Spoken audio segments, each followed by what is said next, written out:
शेंबाळपिंपरी तहसीलला माळ पठाराचा विरोध, खंडाळा तहसीलची मागणी। 18 ग्रामपंचायतींचे ठराव, 40,000 नागरिकांचा आवाज, मागणी मान्य न झाल्यास तीव्र आंदोलनाचा इशारा। यवतमाळ जिल्ह्यातील पुसद तालुक्यात प्रस्तावित शेंबाळपिंपरी अपर तहसील कार्यालयाच्या कार्यक्षेत्राला माळ पठार परिसरातील नागरिकांनी तीव्र विरोध दर्शविला आहे। बेलोरा सर्कलचा शेंबाळपिंपरी तहसीलमध्ये समावेश करू नये अशी मागणी करत आज नागरिकांनी उपविभागीय अधिकारी पुसद यांच्यामार्फत जिल्हाधिकाऱ्यांना निवेदन सादर केले। माळ पठार परिसरातील सुमारे 18 ग्रामपंचायतींनी ठराव मंजूर करून बेलोरा सर्कल पुसद तहसीलमध्येच कायम ठेवण्याची मागणी केली आहे।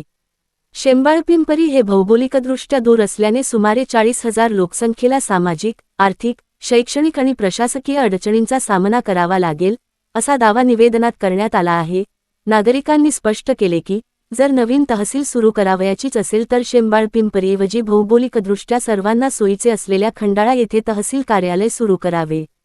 यापूर्वी माळ पठार व शेंबाळपिंपरी परिसरातील कायदा व सुव्यवस्थेचा प्रश्न लक्षात घेऊन शासनाने खंडाळा येथे पोलीस स्टेशनची उभारणी केली होती।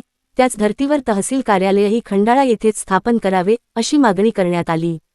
तसेच बेलोरा सर्कलचा समावेश शेंबाळपिंपरी तहसीलमध्ये केल्यास शेतकरी, विद्यार्थी, ज्येष्ठ नागरिक आणि सर्वसामान्यांना महसुली कामांसाठी मोठा आर्थिक व वेळेचा भुर्दंड सहन करावा लागेल, असेही निवेदनात नमूद करण्यात आले आहे। मागणीची दखल न घेतल्यास माळ पठारावरील 40 गावांतील नागरिकांच्या वतीने तीव्र लोकांदोलन छेडण्याचा इशारा निवेदनाद्वारे प्रशासनाला देण्यात आला आहे।